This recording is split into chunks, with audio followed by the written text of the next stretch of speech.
राम हरे कृष्ण कृष्ण कृष्ण हरे हरे हरे राम राम राम हरे हरे हरे कृष्ण कृष्ण कृष्ण हरे हरे हरे राम राम राम हरे हरे हरे कृष्ण कृष्ण कृष्ण हरे हरे।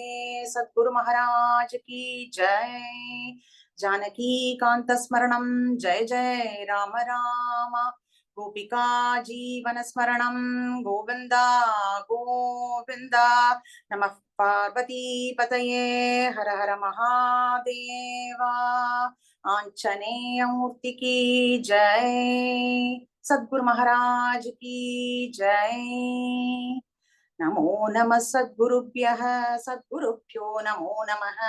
नमो नमः सद्गुरुभ्यो नमो नमः। ज्ञान वैराग्य संपूर्णान् हरिभक्ति परायणान् पूर्व आचार्यान् अहं वन्दे संप्रदाय प्रवर्तकान्। कलये सुन्दराकारं सदैव प्रियदर्शनम् अज्ञाननाशकं देवं सद्गुरुं मुरलीधरम्। हरे रामेति कृष्णेति नाम संकीर्तनं सदा लोकक्षेमाय कुर्वन्तं प्रेमिकं सद्गुरुं भजे। काषाय दण्डतरगादि विभूषितांग वैराग्य भाग्य जलदे करुणानिधे त्वं संसार कूपपतितस्य समाकुलस्य भोजे बोधेन्द्रदेव मम देवि करावलम्बम्। प्रह्लाद नारद पराशर पुण्डरीक व्यासाम्बरीश शुक शौनक भीष्मदाल्प्यान् रुक्माङ्गद अर्जुन वसिष्ठ विभीषणादीन् पुण्यानिमान् परमभागवतान् स्मरामि। मुरलीमण्डित करकमलं मुनिजनमोहनं व्यत्यस्तपादं वनमालाधारिणं प्रेम भक्त मंडल नित्य कीर्तितं श्री प्रेमिकवरदम् आश्रयेऽहम्। नाम संकीर्तनं यस्य सर्वपाप प्रणाशनं प्रणामो दुःखशमनः तं नमामि हरिं परम्।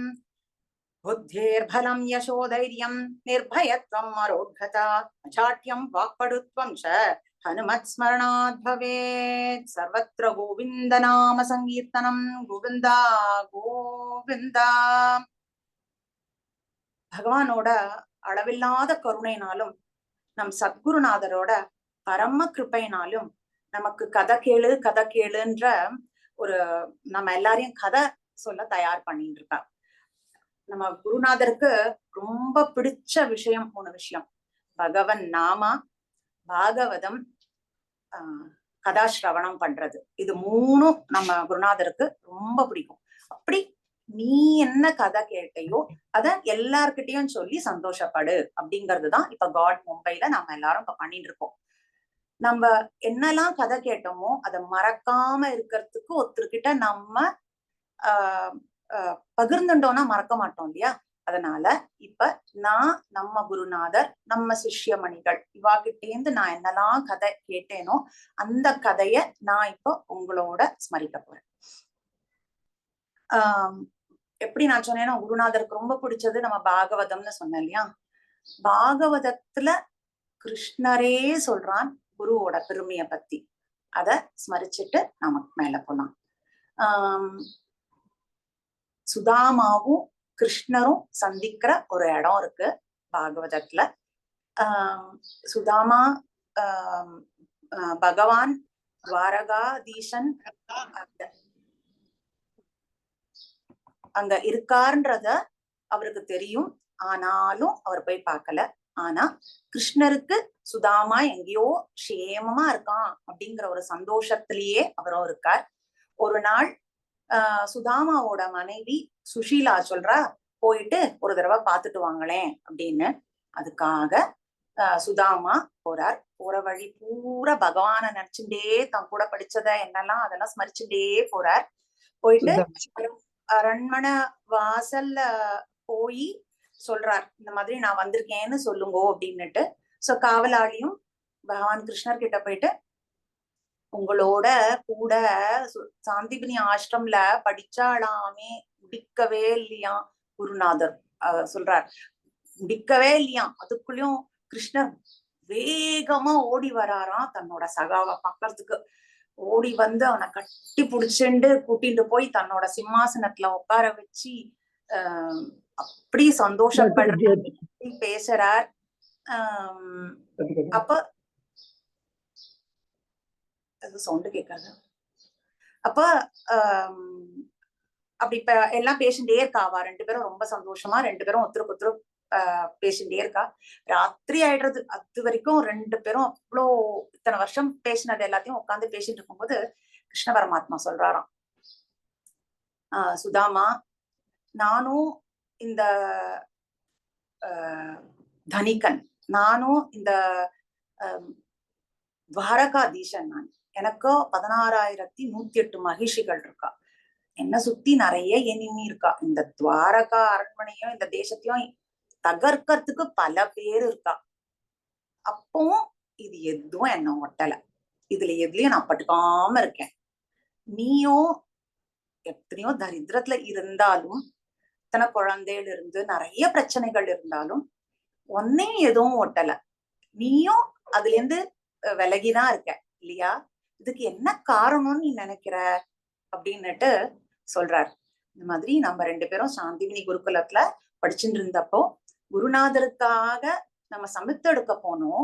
அப்ப சமித்தெல்லாம் நம்ம சேகரிச்சு முடிச்ச உடனே கிளம்புறப்ப ரொம்ப ஜோன்னு மழை பெய்ய ஆரம்பிச்சுடுத்து.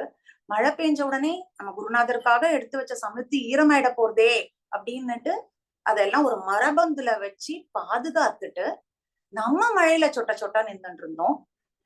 அத இன்னும் குழந்தைகள் போனாலே அவ இன்னும் திரும்பி வரலையே அப்படின்னு நினைச்சுட்டு நம்ம குருநாதர் ஓடி வந்தார். அப்ப ஓடி வந்தப்போ நம்ம இப்படி மழையில நனைஞ்சிட்டு இருக்காளே ரெண்டு குழந்தைகள்னுட்டு அவருக்கு நம்ம மேல ஒரு கருணை வந்தது. குருநாதருக்கு எப்பவும் கருணை தான். கருணைய பொழியறதே குருநாதரோட வேலை. குருநாதர் கிட்ட அந்த கிருப்பைய அந்த கருணைய வாங்கறதுக்கு ஏத்த பாத்திரமா நம்ம இருக்கணும்.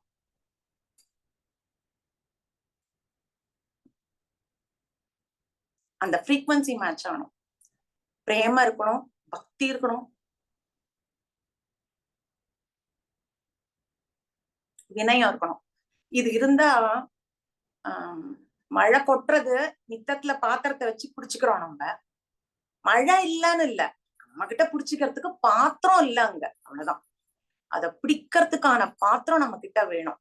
கிருப்பைய இந்த டைம்ல இருந்து இந்த டைம்ல இருந்து கிருப்பர் பண்ணுவார் சார், 3ல இருந்து 4 மணிக்கு கிருப்பை கிடைக்கும் அப்படிலாம் இல்ல. அவர் கிருப்பை பண்ண எப்பவும் காத்துட்டு இருக்கார். நாம அதுக்கு தகுந்த பாத்திரமா நம்மள மாத்திக்கணும். அப்படித்தான் அந்த குருநாதர், சாந்திபனி குருநாதர் ரெண்டு குழந்தையும் பார்த்துட்டு ரெண்டு பேர் தலையிலையும் தன் கைய வச்சு சொல்றாராம், இன்னைக்கு மட்டும் இல்ல, என்னைக்கும் நீங்க இதே சாந்தியில இருப்பீங்கோ அப்படின்னுட்டு. அந்த சாந்தி தான் காரணம்னுட்டு யாரோ சொல்லல, பகவானே சொல்றோம். குரோஹோ அனுகிரகேணைவ புமான் பூர்ணக பிரசாந்தக அப்படின்னுட்டு. குருவன்றி கதி வேறில்லை, குருவன்றி கதி வேறில்லை, குருவல்லால் முக்தியும் இல்லை, குருநாமம் சொல்ல சொல்ல, குருநாமம் சொல்ல சொல்ல, நாவின் சுவையை என்னென்று சொல்ல, குரு சொல்லும் மொழி நம் வழியாம், அது செல்வதொன்றே நமக்கு நிலையாம், குரு சேவை ஒன்றே நம் கொள்கை, குரு நிழலில் கழியும் நம் வாழ்க்கை, குரு விழலில் கழியும் நம் வாழ்க்கை. சத்குரு மகாராஜ் கி ஜெய்.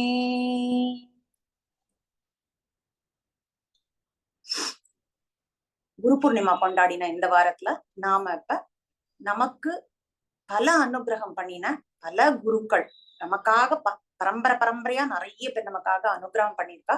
நமக்கு கொடுக்கப்பட்ட டைமுக்கு ஏத்த மாதிரி நான் இப்ப ஒரு சில குருக்களை நம்ம இப்ப ஸ்மரிக்க போறோம். இப்போ அப்படி நம்ம ஸ்மரிக்க போறதுல இன்னைக்கு பிரசன்ட் இன்ன டேட் 2024 இந்த பொழுதுல ஃபாரின்ல இருந்து டன் டன்னா கொற்றா பணத்தை எதுக்காக?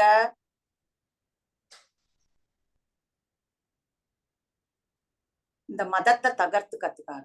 நம்ம நாட்டுக்கு பல டன் பணங்கள் வருது. அதோட விதமா மதத்தை மாத்துறதுக்கான டெக்னிக் எல்லாத்தையும் புகுக்குறா. இந்த மாதிரி எல்லாம் பண்ணும்போது நம்ம கோயிலோட நிதிகளையும் எடுத்துக்கிறா.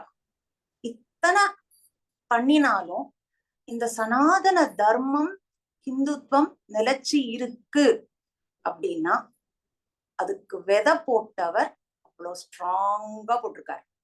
அவர்தான் நம்ம ஜெகத்குரு பரமாச்சாரியார் ஆதிசங்கராச்சாரியார். அவர் இல்லைன்னா இன்னைக்கு இந்த சனாதன தர்மம் இல்ல. அப்படி நாம அந்த சனாதன தர்மத்தை எடுத்துக்கும் போது நம்ம மகாபெரிவா கிட்ட எல்லாரும் போய் சொல்வாளாம், இன்னைக்கு நம்ம சப்தாகமா பாகவதம் படிக்கிறோம், நவாகமா ராமாயணம் நடக்கிறதுன்னு மகாபெரிவா கிட்ட போய் சொன்னானா உடனே மகாபெரிவா சொல்லிடுவாளாம், சங்கர ஜெயந்திய கொண்டாடு. அது அவர் இல்லைன்னா நமக்கு பாகவதம் இல்ல, ராமாயணம் இல்ல அப்படின்னு வரோம். இன்னும் ஆணித்தரமா வேற சொல்லுவாராம், நீ ஸ்ரீ ஜெயந்திய மறந்துடலாம், ஸ்ரீராம நவமிய மறந்துடலாம், சங்கர ஜெயந்திய மறக்காத. அதென்ன மறந்துடலாம்னா மறப்பியா? மறக்க மாட்ட இல்லையா? அது மாதிரி ஸ்ரீ ஜெயந்தி நம்ம சங்கர ஜெயந்தியும் நீ மறக்க கூடாது அப்படின்னுட்டு சொல்லுவாராம். இப்ப நம்ம இந்த ஆதிசங்கரர் பத்தி பாக்குறதுக்கு முன்னாடி அவர் இருந்த காலகட்டத்துல 2500 வருஷத்துக்கு முன்னாடி எப்படி இருந்ததுங்கிறத நம்ம ஸ்மரிச்சாதான் இப்ப புரியும் நமக்கு. இப்ப மனித எல்லா கிரந்தமே சொல்றது மனித பிறவி சிரேஷ்டமானது, அரிது அரிது மானிடராய் பிறத்தல் அரிது, இப்படிலாம் எல்லாம் சொல்லிட்டு இருக்காளே, அப்படி என்ன இருக்கு இந்த மானிட பிறவில எல்லாம் அப்படி சிரேஷ்டமா சொல்றதுக்கு? இல்ல நம்ம நேரா வளர்றோம், அந்த அந்த மிருகங்கள் அகலமா வளர்றதே அதனால சிரேஷ்டமா? இல்ல நமக்கு பேச முடியறது அதனால சிரேஷ்டமா? சிந்திக்க முடியறது அதனால சிரேஷ்டமா? சுதந்திரம் நமக்கு நன்னா எல்லா இடத்துலயும் அலைய முடியாது அதனால சிரேஷ்டமா? 6 அறிவு இருக்கு இதனால சிரேஷ்டமா அப்படின்னு கேட்டா நமக்கு மட்டும்தான் கேள்வி கேட்க முடியும். அதுதான் ஆச்சரியமான ஒரு விஷயம். இப்ப ஒரு குழந்தை பிறந்தது, அதுக்கு பேச இப்பதான் வருது அதுக்கு. அப்ப என்ன ஆகும் அப்படின்னா முதல்ல அது கேட்கும், அது என்ன, இது என்ன, இது என்னன்னு வந்தது, அது எதுக்காக பண்ணின, இது என்ன பண்றது, அம்மா ஒரு ஃபேனை போட்டா என்ன பண்ணும், ஓ அம்மா அந்த சுவிட்சை போட்டா ஃபேன் ஓடுறது அப்படின்னு. தானும் என்ன பண்ணும், அந்த இடத்துக்கு போகும், 2 தடவை அந்த சுவிட்சை போட்டு போட்டு பார்க்கும், அந்த சுவிட்சை போட்டாதான் ஃபேன் ஓடுறதா இல்ல மத்த சுவிட்ச் எல்லாம் போட்டா என்ன ஆகுது அப்படின்னு பாக்குறது இல்லையா? அந்த மாதிரி அந்த கேள்வி கேட்கிற திறன்னால ஒன்னொன்னா கேட்க ஆரம்பிக்கிறான் மனுஷன், ஒன்னொன்னா கேட்க ஆரம்பிக்கிறான். இந்த பூமி எப்படி வந்தது, இந்த நெருப்பு எப்படி வந்தது, ஆகாசம் எப்படி வந்தது, கிராவிட்டி எப்படி இருக்கு, ஆகாசத்துல இருக்கிற மூன் இல்லைன்னா ஸ்டார்ஸ் கேலக்சி அதெல்லாம் என்ன அப்படின்னு நிறைய கேள்வி கேட்கிறான். பூமி தானா தோணித்தா, யாராவது தோன்றுவிச்சாளா, இல்ல எப்ப சிருஷ்டி பண்ணா, இதுக்கு முடிவு எப்ப, பகல்னு வந்த பிறகு ராத்திரி வருது, மழை பெஞ்சா நிறைய தாவரங்கள்லாம் வளர்ந்து வருது, அத சாப்பிட்டு பல ஜீவராசிகள் நன்னா இருக்காளே, என்ன யாரு படைச்சா, எனக்கும் இந்த பிரபஞ்சத்துக்கும் ஏதாவது சம்பந்தம் இருக்கா, என்னோட வாழ்க்கை தீர்மானப்பட்டதா இல்ல தானாதான் நடக்கிறதா, யாருமே இல்லைன்னா இது இவ்வளவு சீரா ஒழுங்கா போயிட்டு இருக்கே. இப்படி பல பல பல பல கேள்விகள் நம்ம பாரத தேசம் மட்டும் இல்லாம எல்லா தேசத்திலயும் இந்த மாதிரியான கேள்விகள் தோண ஆரம்பிச்சது. இப்படியே கேள்வி கேட்டு எல்லாரும் கேள்வி கேட்டு ஒரு கன்க்ளூஷனுக்கு வர முடியாது. அப்படி அவாவா ஒரு கன்க்ளூஷனுக்கு வந்து கண்ணுக்கு தெரியாதவ கடவுள் தான் அப்படின்னும் நினைச்சுக்கிறா. அதாவது இப்படி வந்து தோணினதுதான் மதம், ரிலீஜியன், மத சார்பான வழிபாடுகள் எல்லாம் இப்படிதான் தோணிது. ஒண்ணு தோற்றுவித்தவரே அந்த மதத்தோட பேர்ல இருப்பார், இல்ல அவரோட டீச்சிங்ஸே அவளோட மதத்தோட ஒரு இதுவா நடந்துட்டு இருக்கும். இப்படிதான் உலகத்துல இருக்கிற பரவலா எல்லா மதங்களும் இப்படித்தான் நடந்துட்டு இருக்கு. ஆனா பாரத தேசம் மட்டும் நம்ம மகரிஷிகள் எல்லாருக்கையும் வேதம் இருந்ததுனால அந்த வேதத்தை ஆதாரமா வச்சுட்டு வந்ததுதான் இந்து மதம். எல்லாமே அந்த வேதத்துல எழுதியிருக்கு. அந்த வேதம் இது யார் தோற்றுவிச்சா, அவளோட தெய்வம் யாரு, இதோட சிருஷ்டி பண்ணது எப்ப, இதுக்கு முடிவு எப்ப, அந்த மாதிரி இது எல்லாமே இருந்ததுனால பகவத் பாதாள் ஆதிசங்கராச்சாரியார் 2500 வருஷத்துக்கு முன்னாடி நம் சனாதன தர்மத்தை புனருத்தாரணம் பண்ணினார். இப்ப புனருத்தாரணம் ஏன் பண்ணினார் அப்படின்னா, அவர் வந்த அந்த சமயத்துல 4 பெரிய மதங்கள் நம்ம பாரத தேசம் முழுக்க வேகமா பரவின்னு இருந்தது.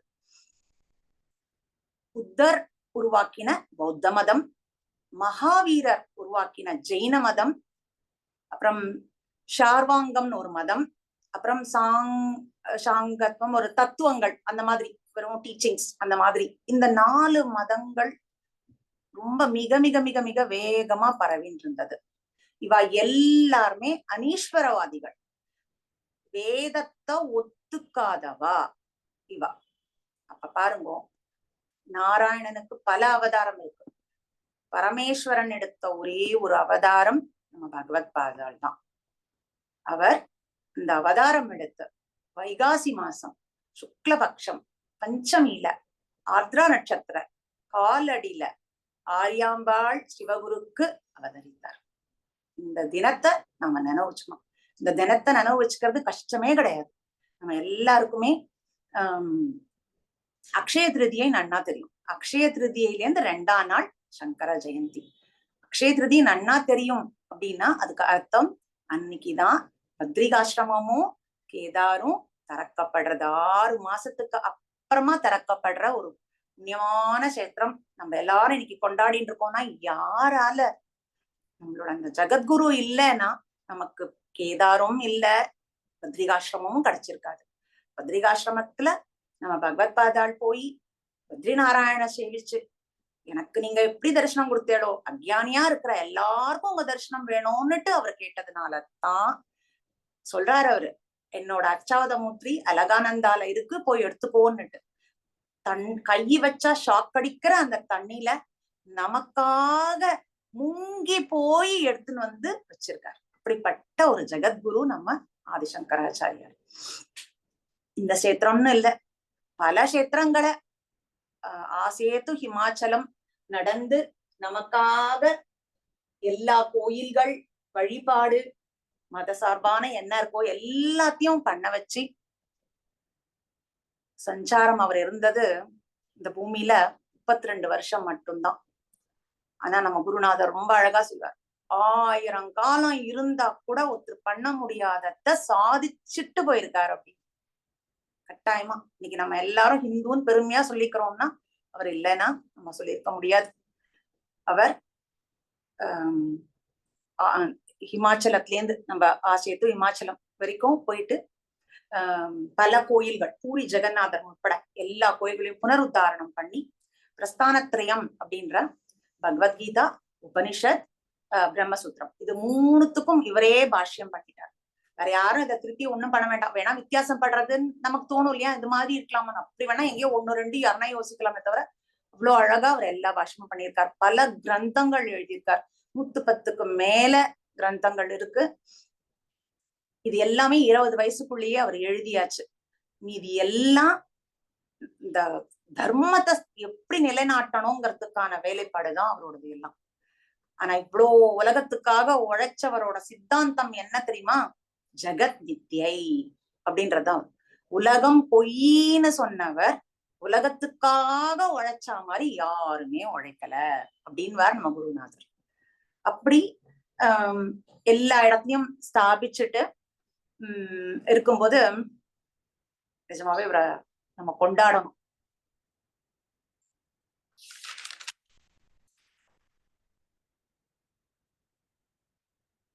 குருநாதன் குருநாதன் குருநாதன்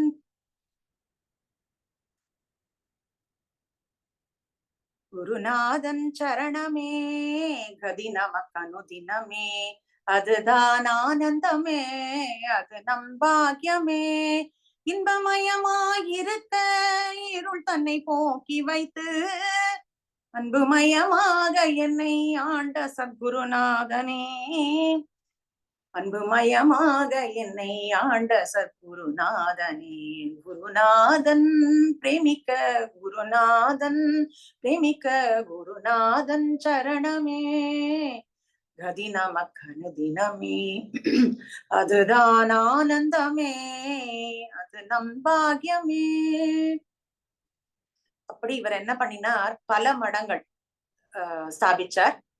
இப்ப பிரசித்தமா ஒரு 6-7 மடம் இருந்தா கூட அப்ப ஒரு நிறைய மடங்கள் ஆரம்பிச்சார். யாரெல்லாம் வராளோ அவளுக்கெல்லாம் தர்மத்தை போதிச்சு அவளை சந்நியாசம் கொடுத்து அவளை இந்த நம்ம ஹிந்துத்துவம் இந்த சனாதன தர்மத்தை தழைக்கிறதுக்கு ரொம்ப பாடுபட்டார். நம்ம அந்த காலத்துல எல்லாம் நம்ம மகரிஷிகள்லாம் யாரும் இந்த மாதிரி எல்லாம் ஒரு இன்ஸ்டிடியூஷனோ இந்த மாதிரி எல்லாம் எதுவுமே வச்சுக்காமதான் இருந்தா. அவ அப்படியே நடப்பா, பிக்சர் எடுப்பா, தபஸ் பண்ணுவா, அப்படியே போயிடுவா, அப்படிதான் இருந்தா. ஆனா இவர் ஒரு ஸ்தாபிச்சார் அப்படின்னா, ஏன்னா நான் சொன்னேன் இல்லையா 4 மதங்கள் ரொம்ப தழைச்சிருந்ததுன்னு. அவ என்ன பண்ணினானா எல்லா இடத்தையும் ஒரு மடத்தை ஆரம்பிச்சு அதுல பிக்ஷுக்களை வச்சு ரொம்ப வேகமா பரப்பின்னு இருந்ததுனால அவளுக்கு ஒரு கவுண்டர் அட்டாக் கொடுக்கணுங்கிறதுக்காகத்தான் நம் குருநாதர் அங்க ஒரு எல்லா இடத்தையும் மடங்களை ஸ்தாபிச்சு நம்ம சனாதன தர்மத்தை தடைக்க பண்ணிட்டார். அப்புறம் அந்த வழியிலேயே நீங்க பார்த்தேன்னா காஞ்சியில வந்து சப்தமோக்ஷபுரின்னு சொல்ற காஞ்சியில வந்து அவரு ஒரு மடம் ஸ்தாபிக்கிறார். அதுல வழி வழியா நம்ம மகாபரிவா எல்லாரும் அதுல வந்தவாதான். நிறைய பீடம் ஞான பரம்பரை தைல தாரையா நிறைய பேர் வந்துட்டு இருக்கா. இன்னைக்கும் நமக்கு அனுகிரகம் பண்ணிட்டு இருக்கா. அந்த பீடத்துல நம்ம பகவத் பாதாள் ஏறி இந்திரனையும் சரஸ்வதியும் வென்று அந்த பீடத்துல யாரெல்லாம் வராளோ அவ எல்லாருக்கும் அந்த இந்திர சரஸ்வதின்ற பட்டத்தை கூட ஒரு அவளோட தீக்ஷா நாமத்தோட சேர்த்து வரும். ஆத்மபோதேந்திர சரஸ்வதி சுவாமிகள், பகவன் நாமபோதேந்திர சரஸ்வதி சுவாமிகள், சந்திரசேகரேந்திர சரஸ்வதி சுவாமிகள், ஜெயேந்திர சரஸ்வதி சுவாமிகள், விஜயேந்திர சரஸ்வதி சுவாமிகள் அப்படின்னுட்டு அந்த பட்டத்தை சேர்த்தே வந்துட்டு இருக்கா மாதிரி வரும். இப்படி வந்துட்டே இருக்கிறச்ச நாம அந்த நம்மளோட ஒரு பரம பாக்கியம் இல்லையா, நம்ம என்ன இந்த ஞான வைராகியன அவரோட நம்ம இருக்கிற வரைக்கும் நம்ம மறக்காம இருக்கணும்ன்ற ஒரு நினைப்பு நம்ம எல்லாருக்குமே இருக்கும். இந்த நினைப்பு நம்ம பாரத பிரதமருக்கும் தோணி இருக்கு பாருங்க. அவர் என்ன பண்ணியிருக்கார், கேதார்ல பத்மாசனத்துல பகவத் பாதாள் உட்கார்ந்துட்டு இருக்க மாதிரி ஒரு 12 அடிக்கு ஒரு சிலைய பிரதிஷ்டை பண்ணியிருக்கார். நர்மதா தீரத்துல அங்கதான் வந்து பகவத் பாதாளோட கோவிந்த பாதாள் இருக்கார். அவரோட அந்த இடத்துல இந்த குகைக்கு பக்கத்திலேயே நின்றுட்டு இருக்கா மாதிரி ஒரு சிலைய பண்ணியிருக்காரு. இதெல்லாம் வந்து குரு கிருபை. நம்ம குருநாதர் ஒரு இதுல ரொம்ப அழகா சொல்றார், தெய்வம் கூட அனுகிரகம் பண்ணா கூட குரு கிருபை இல்லைன்னா அந்த தெய்வ அனுகிரகம் ஒட்டாது. அதுக்கு ஒரு அழகான ஒரு எக்ஸாம்பிள் சொல்றார். ஒரு தாமரை தடாகம், அதுல 100கணக்கான தாமரை இருக்கு. ஒருத்தனுக்கு அவசரம், அந்த ஒரு தாமரைய பிச்சுட்டு போயிடுறான். ஒரு முட்டை நாளைக்கு மலர போறது, அந்த முட்டை பிச்சுட்டு போயிடுறான். எடுத்துட்டு போயிட்டு அடுத்த நாள் காத்தால அத சூரியன் கிட்ட காமிச்சுட்டே இருக்கான் மலர்றதுக்கு. ஆனா இந்த தடாகத்துல 100கணக்கான மத்த தாமரை இருந்தது இல்ல, அடுத்த நாள் காத்தால சூரியன் புலந்த உடனே எல்லாமே மலர்ந்துட்டான் அழகா. இதுக்கு என்ன காரணம் அப்படின்னா, அந்த மொட்டு சூரியன் அனுகிரகம் பண்ணிடுது, ஆனா அந்த தாமரை மொட்டு மலர்ல, ஏன்னா அது ஜலத்துல இல்ல. அப்போ ஒருத்தனுக்கு தெய்வ அனுகிரகம் பண்ணா கூட குருங்கிற அந்த ஜலம் இல்லைன்னா உனக்கு ஒட்டாது அப்படிங்கிறாரு. அந்த மாதிரிதான் நம்ம பாரத பிரதமருக்கும் அந்த குரு கிருப்பை இருக்கிறதுனாலதான் நம்ம சனாதன தர்மத்தை அவர் ஆணி வேறா இப்ப அசைக்க முடியாது. நீங்க இன்னும் யார் என்ன வேணா பண்ணுங்கன்றதுக்கு ஏத்த மாதிரி அவர் இப்ப நடந்துட்டு இருக்காரு. இப்ப நாம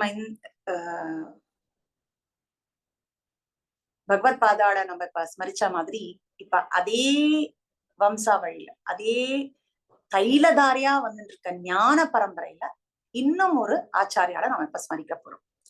வழி வழியாய் குலம் தழைக்க வந்த பெரும் வள்ளலே, விழி வழியாய் அருளமுதை வழங்கிடும் தூயனே, பக்தி தழை தோங்கிடவே பக்தர் மனம் மகிழ்ந்திடவே, பக்தி தழை தோங்கிடவே பக்தர் மனம் மகிழ்ந்திடவே, பக்தர் மனம் மகிழ்ந்திடவே, பாரினில் அவதரித்த பக்த பரந்தாமனே, பாரினிலே அவதரித்த பக்த பரந்தாமனே, குருநாதன் பிரேமிக்க குருநாதன் பிரேமிக்க குருநாதன் சரணமே, கதி நமக்கு அனுதினமே, அதுதான் ஆனந்தமே, அது நம் பாக்கியமே, அதுதான் ஆனந்தமே, அது நம் பாக்கியமே, அதுதான் ஆனந்தமே, அது நம் பாக்கியமே,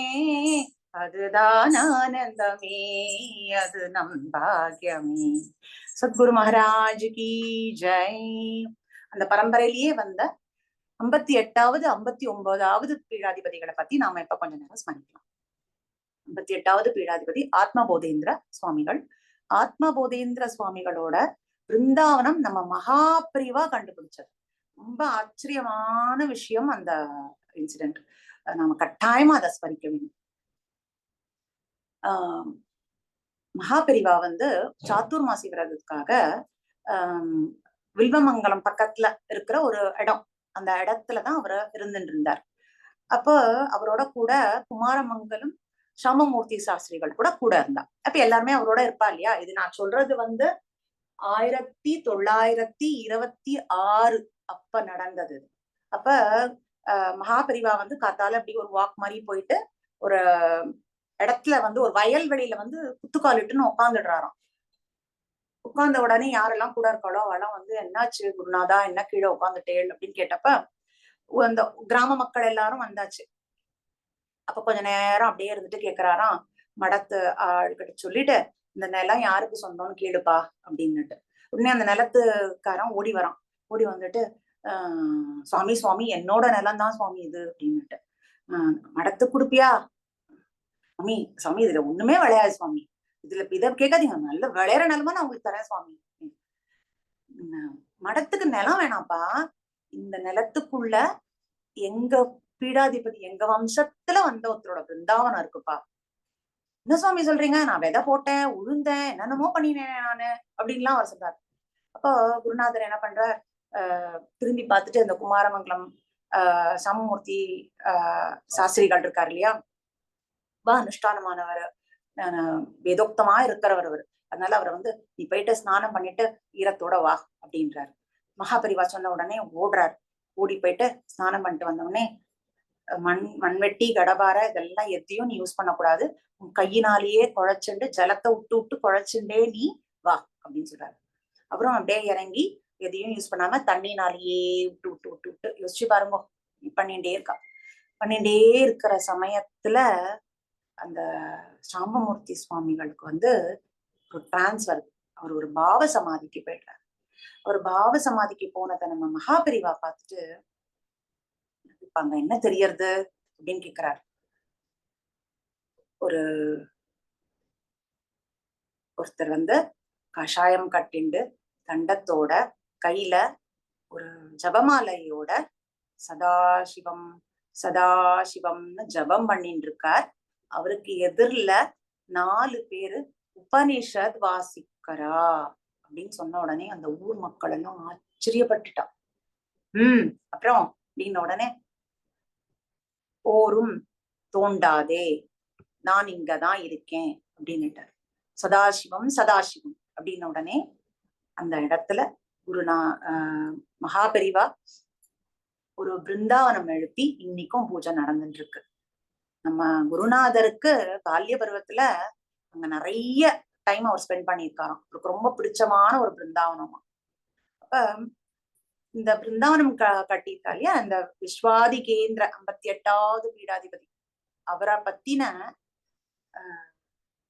நம்ம பார்க்கலாம். இப்ப அவர் காஞ்சி மடத்துல இருந்தப்ப அவர்கிட்ட மோகன பாண்டுரங்கன் சுகுணாவதி அப்படின்னுட்டு ஒரு தம்பதி குரு சேவை பண்ணிட்டு இருந்தா.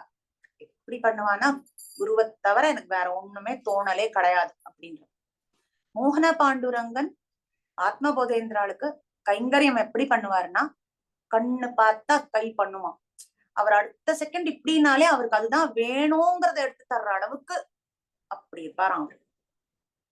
அப்படி இருக்கிற அவர்கிட்ட குருநாதருக்கு ரொம்ப மகிழ்ச்சி. இவ்வளவு கைங்கரியம் பண்றானே, இவ்வளவு பண்றானே. அவளுக்கு எப்பவுமே தான் எதுவுமே வச்சுக்க வேணாம், எல்லாத்தையும் அவளுக்கு திருப்பி கொடுத்துடணும். நம்ம அவளுக்கு கடனாளியா இருந்துடவே படாதுங்கிறதுனாலயே எல்லாரும் வராளே மோகன பாண்டுரங்கா, எல்லாரும் என்னென்னமோ கேட்கறா, எல்லாருக்கும் என்னென்னமோ தரேன், நீ ஒண்ணுமே கேட்கலையே, உனக்கு என்ன வேணும்னு சொல்லு அப்படின்னு உடனே அவர் அழகா சொல்லிட்டே வர்றார்.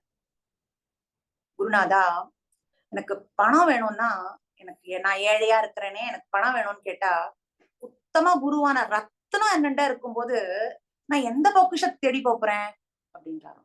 சரி, என்னோட பாவம் எல்லாம் போனோம் எனக்கு அப்படின்னு நான் கேட்டா, நான் பாப்பியா இருந்தா உங்க தரிசனம் எனக்கு கிடைச்சிருக்குமா? இந்த உத்தம குரு உங்களை பார்த்த நாளைக்கும் என்னோட எல்லா சகல பாவமும் போயிடுத்து அப்படின்றான். இவ்வளவு அழகா சொல்றாரு பாருங்க. அப்புறம் பகவானை பார்க்கணும் அப்படின்னு நான் நினைச்சேன்னா, நீங்க தானே எனக்கு பகவான். பகவான் எப்படிப்பட்டவர்? என்னால பார்க்க முடியாது, என்னால அவரோட பேச முடியாது. ஆனா நீங்க என்னோட சௌலபியமா பழகின்னு இருக்கும்போது நீங்க தான் பகவான். இத கேட்ட நாளைக்கும் ஆத்மபோதேந்திராளுக்கு பரம சந்தோஷம்.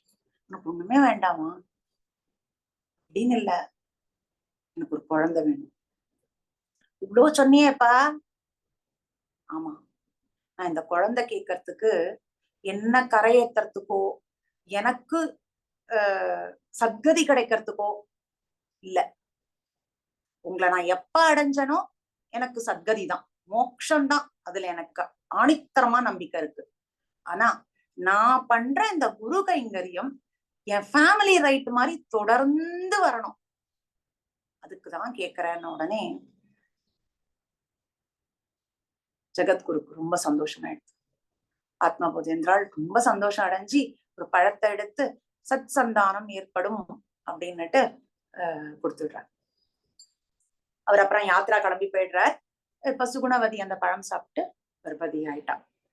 இதே மாதிரி ஒரு சம்பவம் நம்ம மகாபெரிவாக்கிட்டையும் நடந்தது. கட்டாயம் நம்ம அதையும் ஸ்மரிக்கணும். நம்ம மகாபெரிவா அப்படிதான் அவருக்கு கைங்கரியம் பண்றதுக்கு விஸ்வநாத ஐயர் பட்டுமாமின்னு 2 பேர் இருந்தாலும், அவ 2 பேரும் மகாபெரிவாளுக்கு அப்படி கைங்கரியம் பண்ணுவாளாம். மகாபெரிவாளுக்கு தெரிஞ்சது அவளுக்கு குழந்தை இல்லைன்னுட்டு. அதனால அவரே என்ன பண்ணாராம், ஒரு அனுகிரகம் பண்ணாராம், உங்களுக்கு குழந்தை பிராப்தி ஆகும்னுட்டு.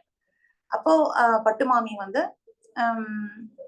இப்ப கர்ப்பகாலம் முடியறது, பிரசவிக்கிற நேரம் வருது. அந்த சமயத்துல மாமிக்கு ஒரு கனவு வருது. இந்த கனவுல நரசிம்மமூர்த்தி குழந்தைய தூக்கின்ற மாதிரி. அப்போ இவ அழறா, என் குழந்தைய குடு, என் குழந்தைய குடு அப்படின்னுட்டு. உடனே அதுக்கு பகவான் சொல்றாராம், நரசிம்மமூர்த்தி சொல்றாராம், நீ நரசிம்மன் பேர் வை, நான் உனக்கு குழந்தைய தரேன் அப்படின்றாராம். அதெல்லாம் வைக்க முடியாது, நாங்க சந்திரமௌலி இல்ல சந்திரசேகர் தான் பேர் வைப்போம், நாங்க எங்க குரு தான் எங்களுக்கு, நாங்க நரசிம்மன் எல்லாம் பேர் வைக்க மாட்டோம் அப்படின்றாராம். அப்படின்னு சொன்ன உடனே என்ன பண்றது, இப்ப கொடுக்க மாட்டேங்கிறாரே, இப்ப நம்ம அருமையா பெத்த குழந்தை இப்ப வரப்போகுது, நமக்கு வேணுமே, சரி வைக்கிறேன் குடு அப்படின்னு சொல்லிடுறாளாம். கிடைச்சிடுறது. அடுத்த நாள் காத்தால மாமாட்ட சொல்றான், விஸ்வநாதாயர்கிட்ட சொல்றான், இந்த மாதிரி எனக்கு ஒரு கனவு வந்துடுது அப்படின்னுட்டு. நம்ம குருநாதர் இருக்கும்போது இப்படி ஒரு பேரா, நான் இது என்ன சோதனை. அப்ப அவரும் யாத்ரால இருக்கிறதுனால இப்ப மாதிரி போனோ எதுவுமே பண்ண முடியாதுன்றதுனால இவ 2 பேரும் ரொம்ப கஷ்டப்பட்டுக்கிறா. குழந்தையும் பிறந்துடுறது. நரசிம்மன் பேரும் வச்சுடுறா. அவ பேரும் வச்சுட்டு நம்ம மகாபிரிவா வந்தானா நம்ம சொல்லி க்ஷமா பிரார்த்தனை வாங்கிட்டு நம்ம அவகிட்ட சொல்லிடலாம். 2 பேரும் தவிக்கிறா, எப்ப குருநாதர் வருவார், எப்ப குருநாதர் வருவார், இந்த குழந்தைய கொண்டு போய் அவர்கிட்ட போடுவோம் அப்படின்னே இருக்கா மாமி. அப்போ குருநாதரும் மகாபிரிவாளும் மடத்துக்கு வந்தாச்சு. மடத்துக்கு வந்த உடனே மாமி குழந்தைய தூக்கிட்டு ஓடி போறா. மகாபிரிவா கீழே கொண்டு போய் குழந்தைய வைக்கிறா. வச்சுட்டு சொல்லறதுக்கு எத்துக்கிறதுக்கு முன்னாடியே பெரியவா சொல்றானா, அவன் தான் பிறக்கிறதுக்கு முன்னாடியே பேர் வச்சுன்னு வந்துட்டானே, நிருசிம்மனா அப்படின்னு ஆறாம பாருங்க.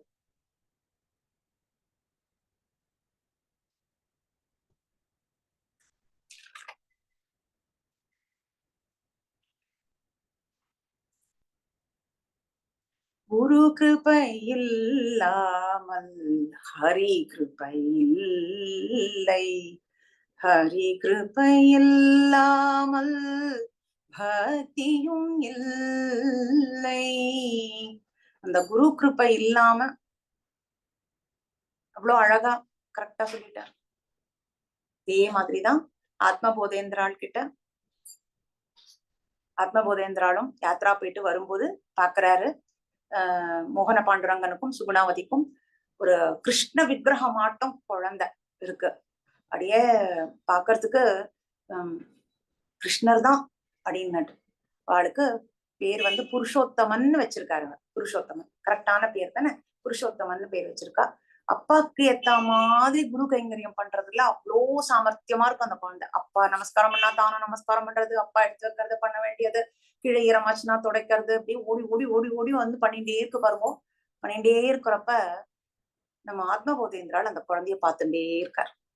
கடாக்ஷன் இருக்கார், வேற என்ன, குரு பார்த்துட்டே அனுகிரகம் தான், தட்டி கொடுத்த ஒரு அனுகிரகம் இல்லையா. அவனை பார்த்துட்டே அனுகிரகம்.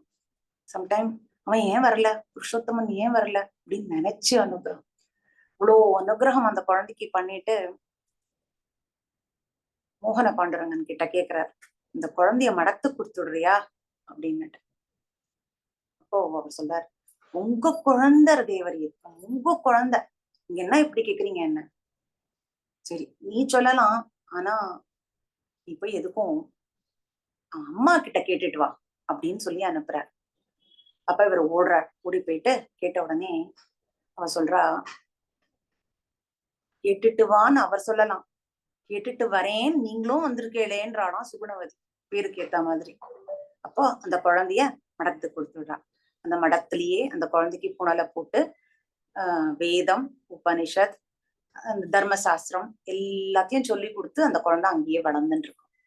இந்த குழந்தைக்கு ஒரு கூட ஒரு இந்த வேதம் படிக்கிறதுக்கெல்லாம் ஒரு கட்சி வேணுமா ஒருத்தர். அப்ப அந்த படிக்கிறதுக்காக அந்த குழந்தைக்கு ஒருத்தர் ஞானசாகரன்னு பேரு. இவ ரெண்டு பேரும் ரொம்ப க்ளோஸ் ஃப்ரெண்ட்ஸ், ஒன்னாதான் எல்லாம் படிப்பா. அப்படி இவ ரெண்டு பேரும் ஒன்னா படிச்சுட்டு குருக்கு கைங்கரியம் பண்ணிட்டு இருக்கும்போது குருநாதர் சொல்றா, நான் இப்ப எனக்கு காசிக்கு போனோம், நான் இப்ப கிளம்புறேன், புருஷோத்தமா ஞானசாகரா ஒழுங்கா எல்லாத்தையும் படிச்சு வச்சுக்கோங்க அப்படின்னு சொல்லிட்டு கிளம்பிடுறான்.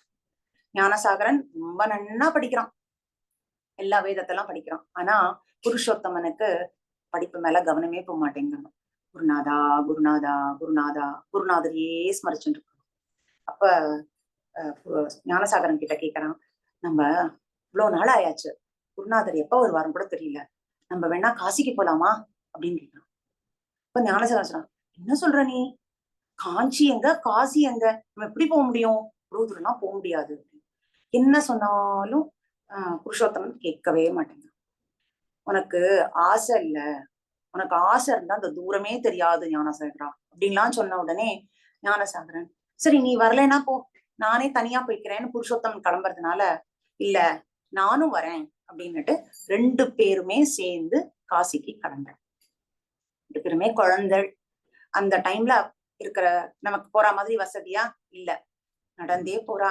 நிறைய வெயில், காத்து, மழை, இந்த மாதிரியான இதுல அவ நடந்து பாதி தூரம் போறப்பா பயம் வருது. ரெண்டு பேரும் ஒன்னும் ஒன்னா கட்டி பிடிச்சுட்டு அழுங்கலாம், அந்த மாதிரி எல்லாம் பண்ணிட்டு ரொம்ப சிரமப்பட்டு போறான். அப்ப ஞானசேகரனுக்கு தோணுது. ஞானசேகரன் சொல்றான், எனக்கு என்னமோ தோன்றது புருஷோத்தமா, நம்ம ரெண்டு பேர்ல யாரோ ஒத்துருதான் போய் நம்ம குருநாதரை பார்ப்போம்னு தோன்றது அப்படின்னுட்டு.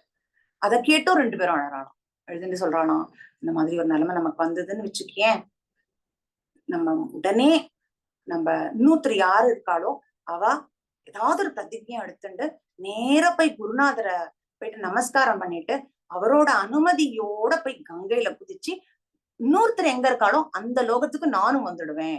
சின்ன குழந்தைகள் ரெண்டு பேரும் இப்படி பேசிக்கிறதான். அப்போ கோதாவரி தீரத்துண்ட வர்ற சமயத்துல ஞானசாகரனுக்கு ஜுரம் வந்துடுறது. ஜுரம் வந்து அவன் பகவானை போய் சேர்ந்துடுறான். அந்த நேரத்துல புருஷோத்தமனுக்கு பரம வைராகியம் வந்துடுறதாம். இவ்வளவு பகவானோட லீலையை பாருங்க இல்லையா?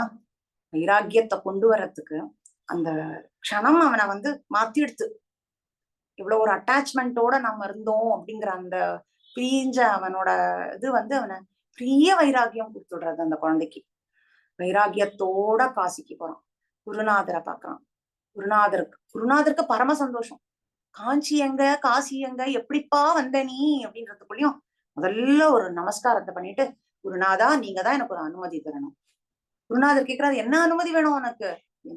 நானும் ஞானசாகரனும் ஒன்னா வந்தோம், ஞானசாகரனுக்கு இந்த மாதிரி ஆயிடுத்து, நாங்க 2 பேரும் ஒரு பிரதிஜ்ஞா பண்ணிட்டோம், அதனால நான் இப்ப உங்களை பார்த்தாச்சு, உங்ககிட்ட எல்லா விஷயத்தையும் சொல்லியாச்சு, எனக்கு அனுமதி கொடுங்கோ. நான் வந்து எந்த இடத்துக்கு ஞானசாகரன் போயிருக்கானோ அங்கதான் நானும் போறேன் அப்படின்னு உடனே எந்த குருநாதர் கொடுப்பார்? குருநாதர் சொல்றார், உன்னோட நீ பிறந்ததோட எவ்வளவு பெரிய வேலை பண்ண வேண்டியது பாக்கி இருக்கு தெரியுமா உனக்கு? உனக்கு அது எதுவுமே தெரியாது, இந்த மாதிரியான முடிவெல்லாம் எடுக்க முடியாது உன்னால அப்படின்னு. இல்ல நான் பிரதிஜ்ஞை பண்ணிட்டேன் ஞானசேகரன் கிட்ட, அவ்வளவுதானே, வா அப்படின்னு கூட்டிட்டு போய் அவருக்கு சன்னியாசனம் பண்ணி கொடுத்துட்டார். அவரை தீட்சை கொடுத்த உடனே அவளுக்கு ஒரு மறுபிறப்பு அப்படிங்கறத அவனுக்கு புரிய வச்சு தீக்ஷா நாமமா போதேந்திர சரஸ்வதி சுவாமிகள்னு இல்லாம பகவன் நாம போதேந்திர சரஸ்வதி சுவாமிகள், நீ உன்னோட இந்த ஜன்மமே பகவன் நாமாவை பரப்புறதுக்குத்தான் அப்படின்றத இவருக்கு சொல்லி புரிய வச்சு அந்த அதே காசிலேயே இருக்க சொல்லி நிறைய பூஜா புனஸ்காரங்கள், அதுக்கப்புறம் இன்னும் என்னெல்லாம் கத்துக்கணுமோ எல்லாத்தையும் கத்துக்க வச்சு அவரை நாமத்தை பரப்புறத பத்தி அவர்கிட்ட நிறைய போதனை பண்றார். ஏன்னா நார்த்ல கொஞ்சம் பரவலா எல்லாரும் நாமா சொல்லிட்டு இருந்தாலாம், தட்சிண பாரத்லதான் அது ரொம்ப வீக்கா இருக்கு, ரொம்ப கம்மியா இருக்குன்னு குருநாதர் ஃபீல் பண்றத பகவான் நாம போதேந்திராள் கண்டுபிடிச்சுண்டு அவர்கிட்ட அனுமதி கேட்கிறார், நான் போட்டோமா அப்படின்னுட்டு. குருநாதருக்கு பரம திருப்தி. குருநாதர் சொல்றார், நீ இப்ப நேர காஞ்சிக்கு போ, நான் நேரம் உன்னை அங்க வந்து மீட் பண்றேன் அப்படின்னுட்டு. போற வழியில ஜெகநாதபுரியில பகவன் நாம கௌமுதின்னு ஒரு கிரந்தம் இருக்கு, அத போய் கொஞ்சம் படிச்சுட்டு போ அப்படின்னு அவர் சொல்றாரு. அத கேட்டுட்டு குருநாதர் சொன்ன ஆகியபடி அவர் என்ன பண்றாரு, அங்கேருந்து கயா வந்து கயாலேந்து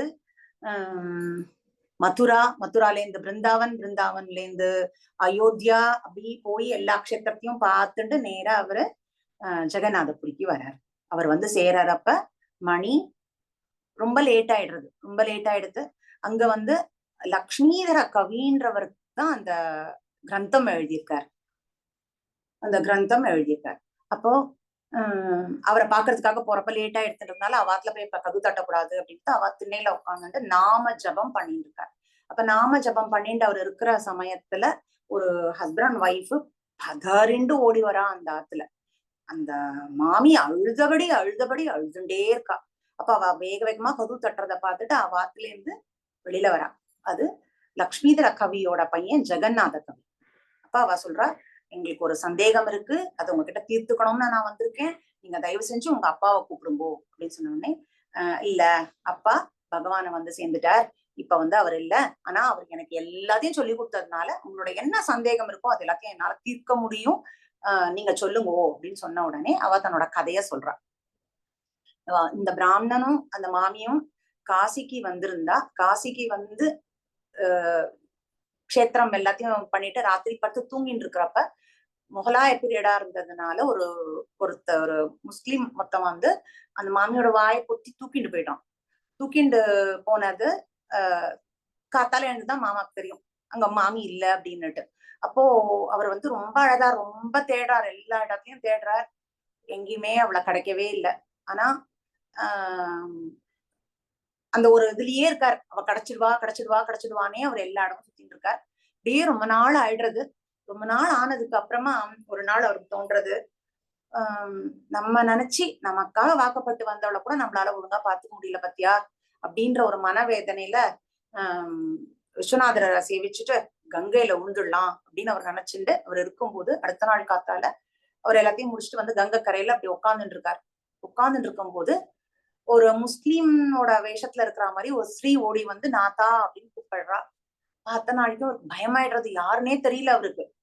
ஏன்னா அந்த ரூபம் அப்படி இருக்கிறதுனால பார்த்து, என்ன யார் நீ, யார்மா நீ, யார்மானின்னு எனக்கு தெரியலையா உங்களுக்கு, நான் தான் அது, ஒருத்தன் தான் என்னை கூட்டிட்டு போயிட்டான், என்னை தயவு செஞ்சு என்னை கூட்டிட்டு போயிடுங்கோ, எனக்கு நான் உங்களை நினைச்சுட்டேதான் இருக்கேன், நம்ம அது கூட்டிட்டு போங்கோ, நம்ம மாட்டு கொட்டாவை கிளீன் பண்றதும், உங்க துணியை துவச்சு போடுறதும், பாத்திரம் தேய்க்கிறதும், வீட்டு வேலை பண்ணி வெட்டுவேன், ஒரு ஓரத்துல நான் உங்களை பார்த்துட்டு இருக்கேன், என்ன நீங்க ஆத்துல சேர்த்துக்க கூட வேண்டாம்லாம் அழறா.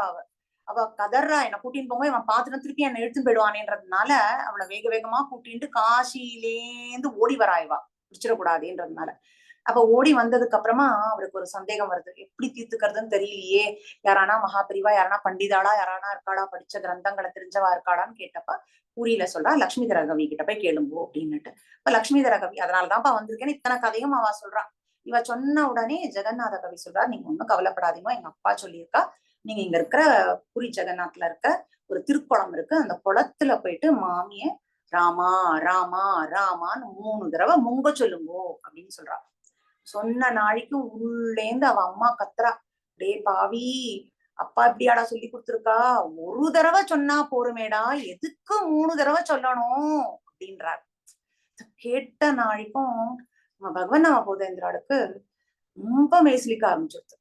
உடனே தன்னாங்க காமிச்சுட்டு, நான் தான் இந்த பீடாதிபதியில இருந்து நான் வந்திருக்கேன், அப்பாவோட பகவன் நாம வந்து பகுதியை கேட்கறதுக்கு தான் வந்திருக்கேன் அப்படின்றத வெளிப்படுத்திக்கிறாரு. அவர் சொன்ன நாளைக்குமே அந்த குழந்தை வந்து, அந்த பையன் வந்து அந்த கிரந்தத்தை கொடுக்குறான்.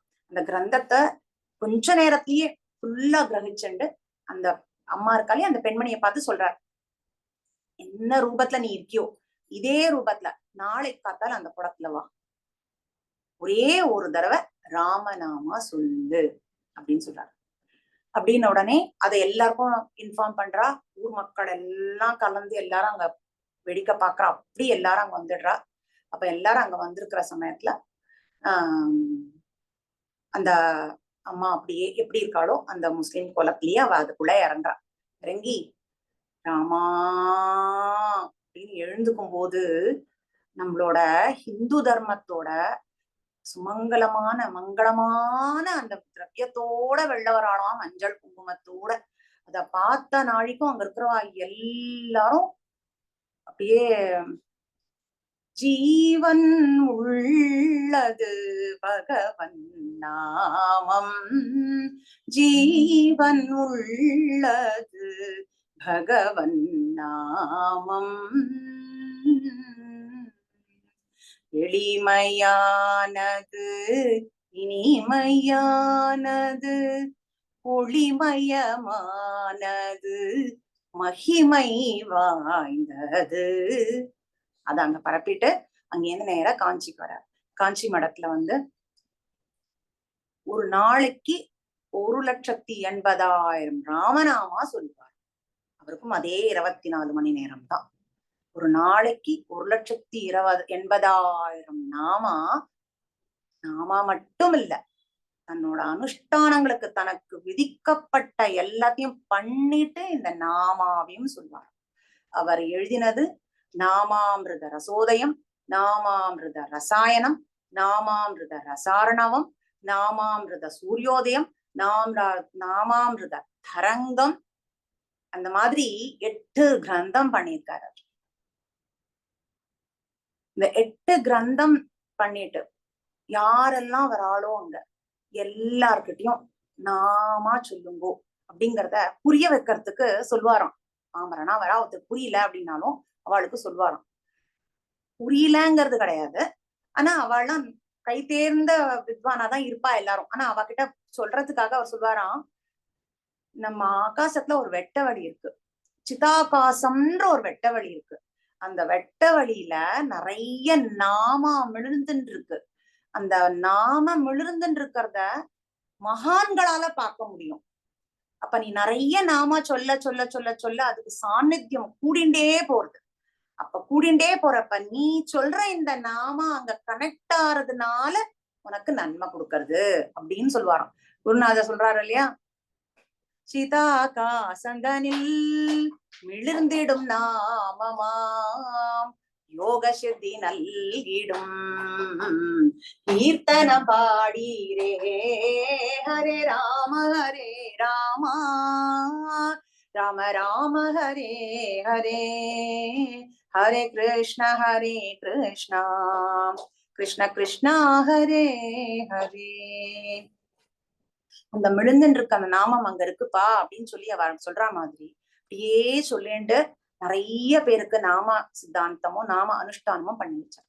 இப்ப இப்ப நான் 8 கிரந்தம் சொன்னேன் இல்லையா, இப்ப நாம சித்தாந்தம் வேற, நாம அனுஷ்டானம். இப்ப நாம சித்தாந்தம்ன்றது ரூல் அத்தன்டிகேட்டா சொல்றதுக்கு இந்த நாமானா என்ன பண்ணணும். இப்ப நான் என்ன சொன்னேன், ஜெகத்குரு ஆதிசங்கராச்சாரியார் வந்தப்ப 4 மதங்கள் பரவலா இருந்தது.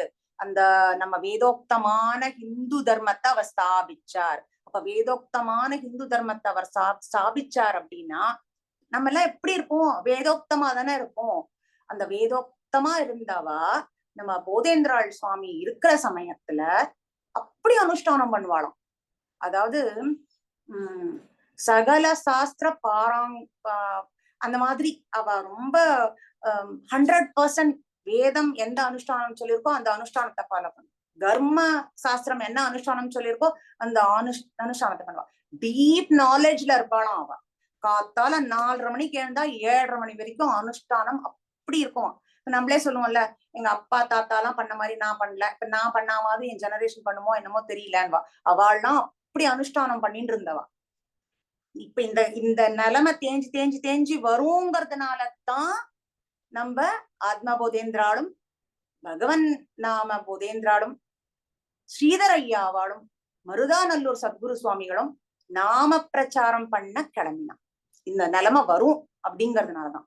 அப்ப அவளுக்கு நம்ம சொல்லணும், நீ படிக்கிறியப்பா வேதம், அந்த வேதத்துல இந்த இடத்துல நாம மகிமை சொல்லிருக்கு அப்படிங்கிறத சொல்வாராம். அப்படி சொல்லப்பட்டது சதஸ் நடக்கும். இவரும் போய் உட்காருவார், அவ சொல்லுவா. இதெல்லாம் படிக்க தெரியாதவாளுக்கு நாமா அப்படின்னே சொல்லுவாளாம். எங்களுக்கு எல்லாமே வருதே அப்படின்னு வாடும். இல்ல, இத்தனை நீங்க பண்ணாலும் பகவன் பஜனை பண்ணலன்னா இதோட பலன் உங்களுக்கு கிட்டாது அப்படின்னே சொல்லுவாள். அப்படின்னு சொல்லி அவளுக்கு புரிய வைக்கணும், அது ஏன் அப்படிங்கிறத புரிய வைக்கணும். இப்ப இவ சொல்றது நாமா மட்டும் போரும்ன்றது கிடையாது. அததான் நம்ம தப்பா புரிஞ்சுக்கணும். நாமா மட்டும் கிடையாது, இத்தனை நீ பண்ணாலும் பஜனையும் பண்ணாதான் அதுவும் மூட்டும், பகவானோட கிருப்பை கிடைக்கும். நமக்கு விதிக்கப்பட்ட அனுஷ்டானத்தை பண்ணிண்டு பகவன் நாமாவையும் ஜெபிக்கணும் அப்படின்னு பல கிரந்தங்கள் எழுதினதுல நாம மகிமை, நம்ம நிறைய ஸ்லோகம் படிக்கிறோம் இல்லையா, எல்லாம் நாமிய பத்தி தானே படிக்கிறோம். அவரோட நாமாவை பத்தின மகிமைய சொல்றா. அதுக்கு பல உதாரணம் இருக்கு. ஒரு நாள் பூரா விறகு வெட்டி சம்பாதிக்கிறான். ஒருத்தன் நடந்து போறான், அவனுக்கு ஒரு ரத்ன கல்லு கிடைச்சிடுறது. அப்போ ஒரு நாளெல்லாம் சம்பாதிச்சு அவனுக்கு 1000 ரூபாய், இவனுக்கு ஒரு ரத்ன கல்லு அப்படின்னா அதுதான் நாமத்தோட மகிமை அதுதான். அதே மாதிரியே ஒரு வேடவன் இருக்கான், அவாத்துல வெந்நீர் காய்ச்சல், இது எல்லாமே போதேந்திராளோட ஸ்லோகத்துல எழுதியிருக்காரு. அந்த வேடவனோட அவாத்து வெந்நீர் காய்ச்சறதுக்கு சந்தனம் இதுவ வெட்டி எரிக்கிறாளாம் அவாத்து மாமி.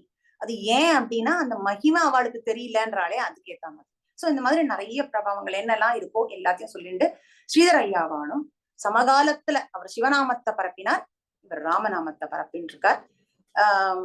ஒரு தடவை இப்படிதான் நம்ம பகவான் நாம போதேந்திராட பாக்குறதுக்கு ஸ்ரீதர் ஐயாவாளோட சிஷ்யாலாம் வராலாம். ஒரு தடவை பார்த்தாலும் அப்போ கேக்குறாராம், இப்ப என்ன எழுதியிருக்கார், கிரந்தம் என்ன எழுதியிருக்கார் அப்படின்னு கேக்குறாராம்.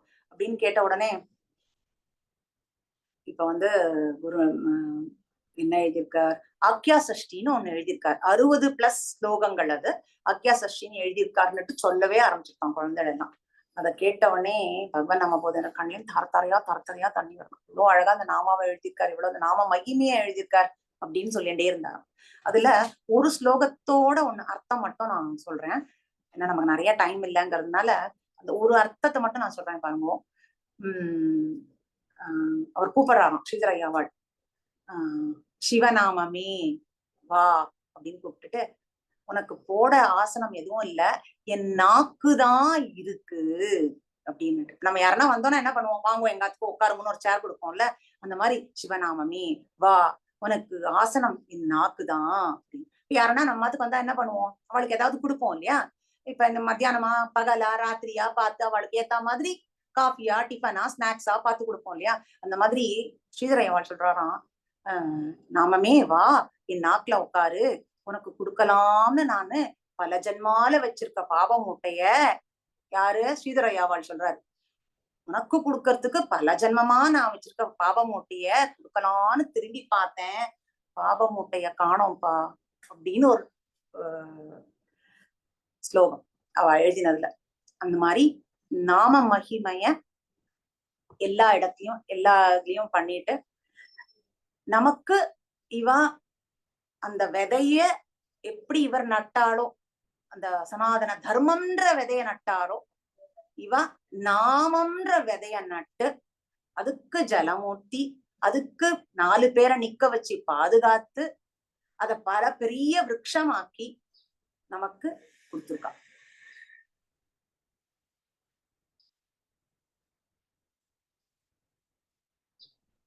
நம்ம குருநாதர்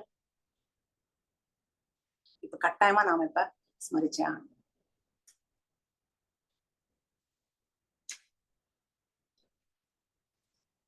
இப்படி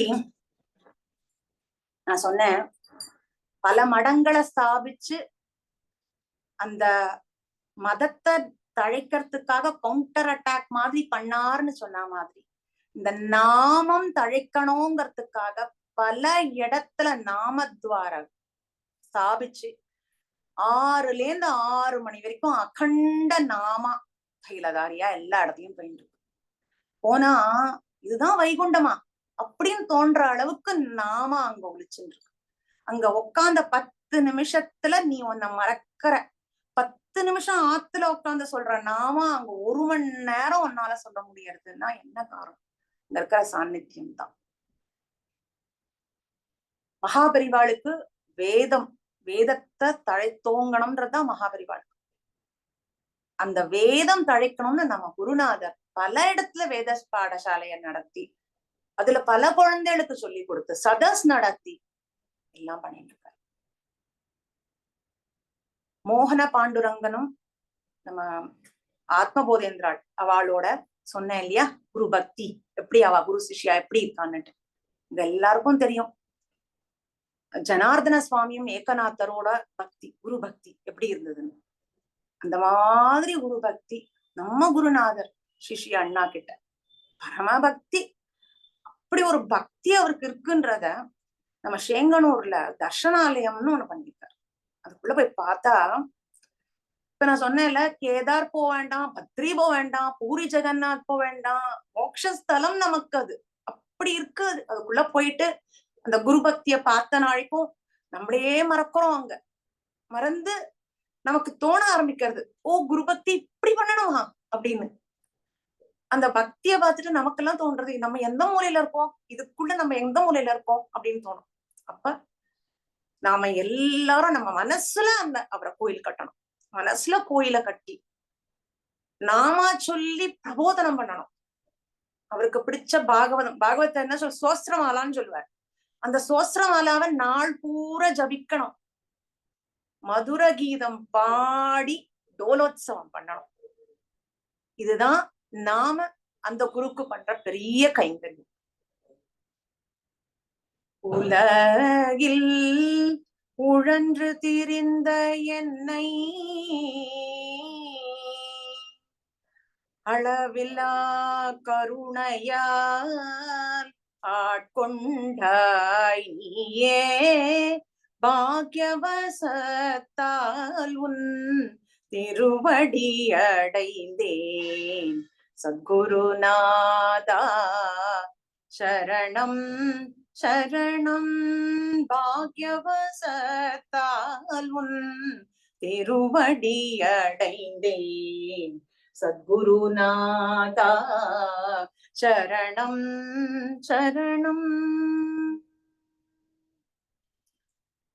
இருந்த இடத்தில் இருந்தபடியே வருவினை மாற்றிடும் கீர்த்தனம் பாடீரே ஹரே ராம ராம ராம ஹரே ஹரே ஹரே கிருஷ்ண கிருஷ்ண கிருஷ்ணா ஹரே ஹரே. நான் சொன்ன இந்த கதையில் கேட்டதை கருத்தினில் கொண்டு இல்லையா, கதை கேளு சதா ஹரி கதையை நீ கேளு, கதையில் கேட்டதை கருத்தினில் கொண்டு மனதில் பாடு, ஞான பக்தி விரக்தி வளர துரிதத்தில் வரல எனக்கு. அப்படி இந்த நான் சொன்ன இந்த 1 மணி நேரம் உங்களுக்கு அது பிடிச்சிருந்ததுன்னா நம் சத்குருநாதரையே சேரும். இதுல ஏதாவது ஒரு மிஸ்டேக் இருந்தா கட்டாயம் அது என்னத்தான் சேரும், கட்டாயம் அதை நான் சேர்த்துக்கிறேன். ராதே ராதே. சத்குருநாத் மகாராஜ் கி ஜெய்.